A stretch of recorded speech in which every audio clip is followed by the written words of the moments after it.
Hello friends, আপনারা সবাই কেমন আছেন? আশা করছি প্রত্যেকেই ভালো আছেন।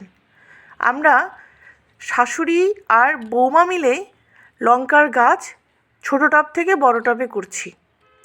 আমার হাজব্যান্ড গিয়েছিল বল্লা মেলাতে, সেখানে গিয়ে নিয়ে এসেছে লঙ্কার গাছ।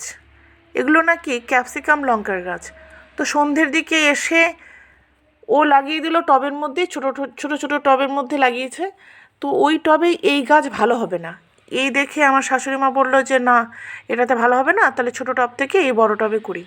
টব ফাঁকা ছিল, যাক উনি খেটে খুঁটে এই লঙ্কার গাছগুলো লাগাচ্ছে, আমি সাথে আছি।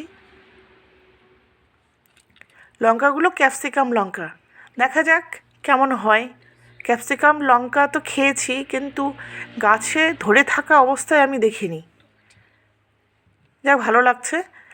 আর আমরা এই ছাদে, আমার মেয়েগুলো স্কুলে চলে যায় আর তারপর 9:30 10টা কি 10:30টার সময় এক বাটি মুড়ি, তারপর চা নিয়ে চলে যায় ছাদের উপরে। এখানে একটু শরীরে রৌদ্র লাগিয়ে মুড়ি খেতে খুব ভালো লাগে। আর আমার সত্যি কথা বলতে ঠান্ডা সহজে লেগে যায়, তার জন্য একটু রৌদ্রে বসে থাকতে আমি ভালোবাসি।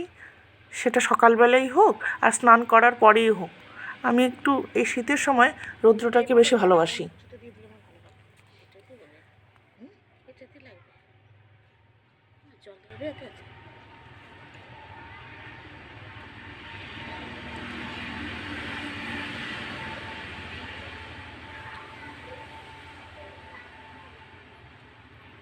লাগবে তো খুঁটলে দিতে।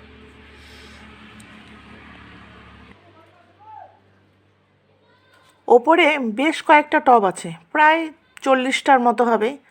বেশিরভাগ টবে আছে পাতাবাহারের গাছ, যেমন মানি প্ল্যান্ট, অ্যালোভেরা, তারপর তুলসী, তারপর বিভিন্ন রকম গাছগুলো আছে। আর ফুলের গাছ বলতে চন্দ্রমল্লিকা আছে 2-3টা টব, আর গাঁদা ফুলের গাছ লাগানো হয়েছে, সেটা এই শীতকালের জন্যই শুধুমাত্র। আর জবা ফুলের গাছ কয়েকটাতে আছে, তার মধ্যে এই গোলাপি রঙের জবাটা আছে আমার কাছে। আর এটা হচ্ছে একটু বিশেষত যে গোলাপি রঙের জবাটা যেটা বড় সাইজের, সেই গাছটা আছে। আর লাল জবার গাছগুলো লাগিয়ে দিয়েছি। বেশি কিছু ফুল গাছ আমার কাছে নেই। কয়েকদিন আগে দেখলাম যে মানি প্ল্যান্টের গাছগুলো বেশ লতানো হয়ে উপর থেকে নিচের মধ্যে দুলিয়ে নামছে, বেশ ভালোও লাগছিল দেখতে।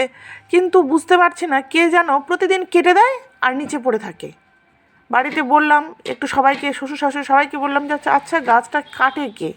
তারপরে বোঝা গেল যে বাড়ির আশেপাশে প্রচণ্ড পরিমাণে আমাদের আছে কাঠবিড়ালি। এই কাঠবিড়ালি এই কাজগুলো করছে। খুব খারাপ লাগে জানেন। এই পাতাবাহারের গাছ বলতে মানি প্ল্যান্টের গাছ ইদানিং আমার খুব প্রিয় হয়ে উঠেছে।